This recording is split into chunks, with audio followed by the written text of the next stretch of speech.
আমরা অনেকেই এই ভাষণটা সম্পর্কে জানি না। আমরা অনেক ভাষণ নিয়ে এখন গর্ব করি। নবী করিম সাল্লাল্লাহু আলাইহি ওয়াসাল্লামের এই যে সর্বশ্রেষ্ঠ ভাষণ, এটা কতজন জানেন? বিদায় হজের ভাষণ।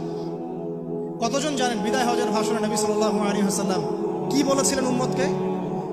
আমরা একটু আপনাদেরকে শোনাবো, শুনিয়ে ইনশাআল্লাহ লেকচারটা শেষ করব। নবী করিম সাল্লাল্লাহু আলাইহি ওয়াসাল্লাম এই দিনে 31টা বিষয়ে উম্মতকে নির্দেশ দিয়েছেন। 31টা বিষয়, সবগুলো বলার সময় পাওয়া যাবে না, আমি কয়েকটা কথা বলছি। নবী করিম সাল্লাল্লাহু আলাইহি ওয়াসাল্লাম সবার সামনে দাঁড়িয়ে দীর্ঘ 23 বছর অক্লান্ত পরিশ্রম করে দাওয়াতি মিশন কমপ্লিট করার পরে সবাইকে সমবেত করে একটা হজ করলেন। হজ করার পরে তিনি গুরুগম্ভীর কণ্ঠে বলছেন, হৃদয়ের সমস্ত আবেগ বের করে দিয়ে বলছেন, হে জনগণ, আইয়ুহান নাস, হে জনগণ, আমি জানি না আজকের পর তোমাদের সাথে আমি কখনো মিলিত হতে পারবো কিনা। একটু চিন্তা করেন, সাহাবীরা সামনে দাঁড়িয়ে আছেন, নবীজি দাঁড়িয়ে এই কথাটা বলছেন, হে জনগণ, আমি জানি না আজকের পরে আমি তোমাদের সাথে মিলিত হতে পারবো কিনা। অতএব যে ব্যক্তি আজকে আমার এই কথাগুলোকে স্মরণ রাখবে, সে যেন অন্যের কাছে এই কথাগুলো পৌঁছে দেয়। হতে পারে যার কাছে পৌঁছে দেওয়া হচ্ছে সেই এই কথাগুলোকে বেশি সংরক্ষণ করতে পারবে। আল্লাহ পাক তার প্রতি রহম করুন যে আমার এই কথাগুলোকে অন্যের কাছে পৌঁছে দেবে। নবীজির ভাষণ। এরপর নবীজি বলছেন, জেনে রাখো নিশ্চয়ই তোমাদের পরস্পরের, মুসলিমদের পরস্পরের সম্পদ, পরস্পরের রক্ত, পরস্পরের এই যে জান, মাল, ইজ্জত, এগুলো একে অপরের জন্য হারাম। মুসলিমদের পরস্পরের রক্ত, পরস্পরের ইজ্জত, সম্মান একে অপরের জন্য হারাম। এর হানি করা একে অপরের জন্য হারাম। ঠিক যেমন আজকের এই দিন হারাম, এই শহর হারাম, এই মাসও হারাম। নবী করিম সাল্লাল্লাহু আলাইহি ওয়াসাল্লাম বলছিলেন, জেনে রাখো 3টা বিষয়ে যেন তোমাদের অন্তর কখনো খেয়ানত না করে। 3টা বিষয়ে তোমাদের অন্তর যেন কখনো খেয়ানত না করে। 1, তোমরা যে কাজটাই করবা শুধু আল্লাহ পাকের সন্তুষ্টির জন্য করবে। তোমরা যে কাজই করবে শুধু আল্লাহর সন্তুষ্টির জন্য করবে। তোমাদের শাসক বর্গের কল্যাণ কামনা করবে। তোমাদের শাসক বর্গের কল্যাণ কামনা করবে। 3 নাম্বার, মুসলিমদের জামাতকে আঁকড়ে ধরে রাখবে। মুসলিমদের ইউনাইটেড কমিউনিটিকে আঁকড়ে ধরে থাকবে। এই 3টা বিষয় পালনের ক্ষেত্রে তোমাদের অন্তর যেন খেয়ানত না করে। এদিন সূর্য ঢলে যাওয়ার পরে নবী সাল্লাল্লাহু আলাইহি ওয়াসাল্লাম আরো বললেন, শুনে রাখো হে মানব জাতি, এটা ভালো করে শোনেন, শুনে রাখো হে মানব জাতি, নিশ্চয়ই আমি মুহাম্মদ সাল্লাল্লাহু আলাইহি ওয়াসাল্লাম জাহেলি যুগের যত কুপ্রথা আছে সমস্ত কুপ্রথাকে আমার পায়ের তলে পিষ্ট করে গেল। জাহেলি যুগে কি ছিল ভাই? শিরিক ছিল, সুদ ছিল, মাদক ছিল, নারীর অবমাননা ছিল, কন্যা সন্তানকে দাফন করা হতো, রক্তক্ষয়ী, হানাহানি, মারামারি, কাটাকাটি ছিল। এগুলো সবকিছুকে আমি আমার পায়ের তলে দাফন করে গেলাম। এটা কি দাফন হয়েছে? তিনি বলছেন, নিশ্চয়ই আমি জাহেলি যুগের সুদকে আমার পায়ে তলে পিষ্ট করে যাচ্ছি। সর্বপ্রথম যার সুদ আমি পিষ্ট করছি তিনি হচ্ছেন আব্বাস ইবনে আব্দুল মুত্তালিব, আমার চাচার সুদ। নিজের পরিবার থেকে দৃষ্টান্ত স্থাপন করলেন। তিনি আরো বললেন, হে উপস্থিত জনগণ, তোমরা মেয়েদের ব্যাপারে সতর্ক থাকবে এবং তোমাদের স্ত্রীদের ব্যাপারে সতর্ক থাকবে, তাদের হকের ব্যাপারে সতর্ক থাকবে, কেননা তোমরা তাদেরকে আল্লাহর কালিমার মাধ্যমে হালাল করে নিয়েছো। অতএব তাদের ব্যাপারে তোমরা সতর্ক থাকবে। তোমাদের উপর তাদের হক হচ্ছে তোমরা যা খাবে, যা পরবে, তাদেরকেও তাই খাওয়াবে, তাই পরাবে। আর তাদের উপর তোমাদের হক হচ্ছে তারা তোমাদের বিছানায় এমন কাউকে আসতে দিবে না যাদেরকে তোমরা অপছন্দ করো। নবী করিম সাল্লাল্লাহু আলাইহি ওয়াসাল্লাম আরো বলছেন, এই দিন আইয়ুহান নাস, হে মানব জাতি, তারাকতু ফিকুম আমরাইন, জেনে রাখো আমি তোমাদের সামনে মাত্র 2টো বস্তু ছেড়ে গেলাম। কয়টা বস্তু? লান তাদিল্লু মা তামাসসাকতুম বিহিমা, তোমরা কোনোদিন পথভ্রষ্ট হবে না যতদিন এই 2টা বস্তুকে আঁকড়ে ধরে থাকবে। কিতাব আল্লাহ, আল্লাহর কিতাব, ওয়া সুন্নতি নবীহি, এবং তার নবীর সুন্নাহ। তিনি আরো বললেন, আল মুসলিম, জেনে রাখো প্রকৃত মুসলিম সে ব্যক্তি, মান সালিমাল মুসলিমুনা মিন লিসানিহি ওয়া ইয়াদিহি, যে ব্যক্তির হাত এবং জবান থেকে অন্য মুসলিম নিরাপদ থাকে সেই ব্যক্তি হচ্ছে প্রকৃত মুসলিম। আল মুহাজির, আর প্রকৃত মুহাজির সে ব্যক্তি, মান হাজারা মা নাহাল্লাহু আন, আল্লাহ পাক যা নিষেধ করেছেন সেখান থেকে যে দূরে থাকে সেই ব্যক্তি প্রকৃত মুহাজির, মানে হিজরতকারী। তিনি আরো বললেন, মনে রেখো আমি তোমাদের সবার আগে হাউজে কাউসারে চলে যাব, সুবহানাল্লাহ, এবং সেখানে আমি তোমাদের জন্য অপেক্ষা করতে থাকবো। অতএব শোনেন, অতএব তোমরা আমার চেহারাকে কালিমা লিপ্ত করো না, মানে আমার চেহারায় কালিমা লিপ্ত করো না, আমার নাম নষ্ট করে দিও না। আমি তোমাদের সংখ্যাধিক্য দেখে আল্লাহর কাছে গর্ব করব, আমাকে তোমরা অপমানিত করো না। আজকে কি আমরা তার দায়িত্ব পালন করে উম্মাহ হতে পেরেছি?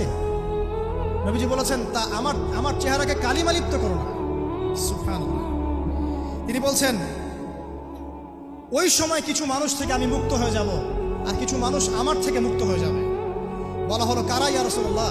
তিনি বলছেন আল্লাহ পাককে আমি বলবো ইন্নাহুম মিন্নি, হে আল্লাহ এরা আমার উম্মাহ, এরা আমার উম্মত, আমার সাহাবী। আল্লাহ পাক বলবেন ইন্নাকা লা তাদরি মা আহদাসা বা'দাক, তুমি জানো না হে নবী তোমার মৃত্যুর পর এই মানুষগুলো, পরবর্তী মানুষগুলো তোমার দিনের মধ্যে কত বেদাত সংযোজন করেছে।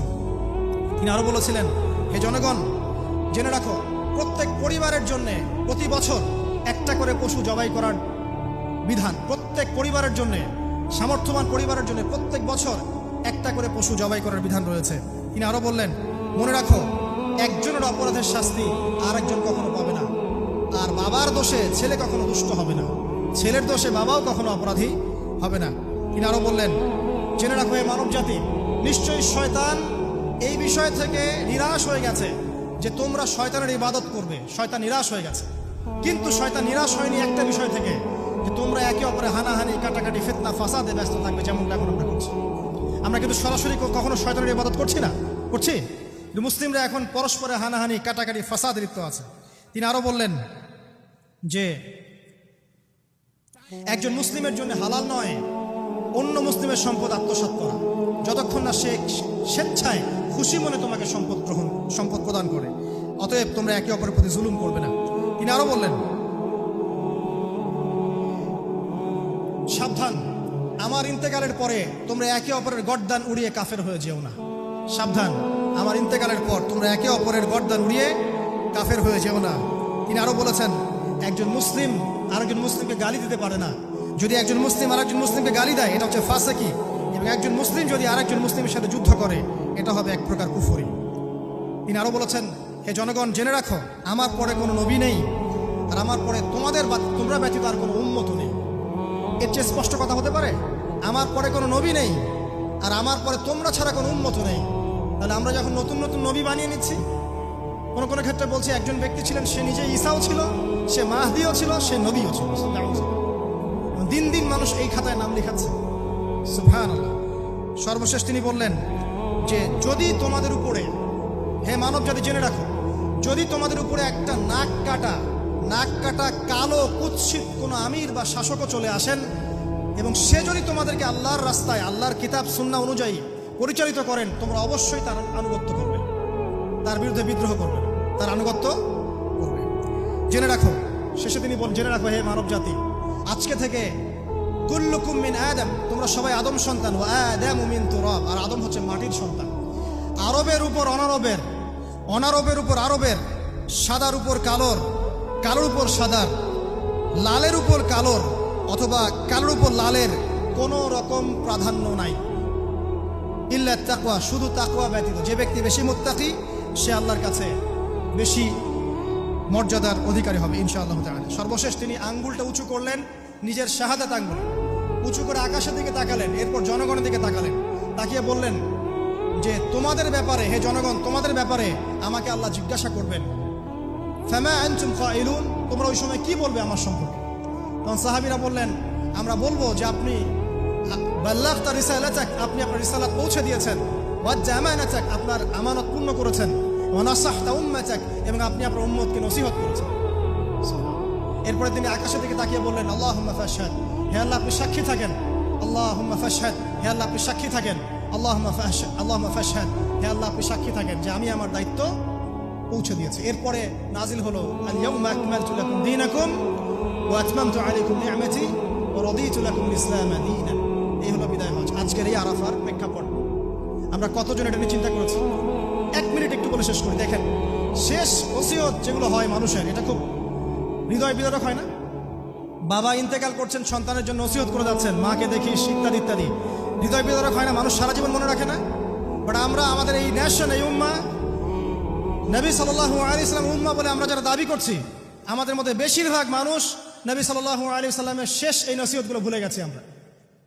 নসিহতগুলোর মধ্যে সবচেয়ে ইম্পর্টেন্ট ছিল শিরক থেকে দূরে থাকা, সুদ থেকে দূরে থাকা, মুসলিম মুসলিম ভেদাভেদ না করা, শাসকের কল্যাণ কামনা করা, বিদ্রোহ না করে শাসককে উত্তম নসিহত করা।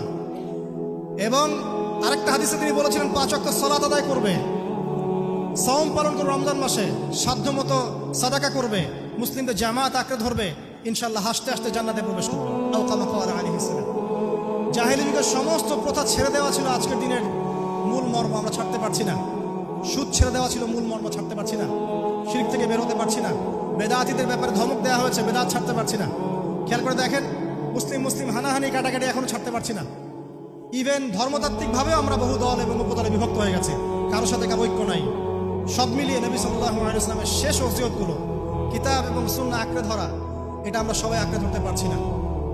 আজকের এই দিবসগুলো এই জন্যই আল্লাহ পাক বারবার ফিরিয়ে দেন, যাতে করে এগুলো নিয়ে আলোচনা হয়, আমরা এগুলো জানতে পারি এবং আমল করতে পারি, এই চেতনাগুলো লালন করতে পারি, নিজেরাও শিখি, পরিবারকেও শেখাই, আগামী প্রজন্মকেও শেখাই ইনশাআল্লাহ তাআলা। আশা করছি ইনশাআল্লাহ আমরা যদি নাও পারি, একসময় এমন একটা প্রজন্ম আসবে যারা নবী সাল্লাল্লাহু আলাইহি ওয়াসাল্লামের উম্মার মতো উম্মাহ হবে ইনশাআল্লাহ।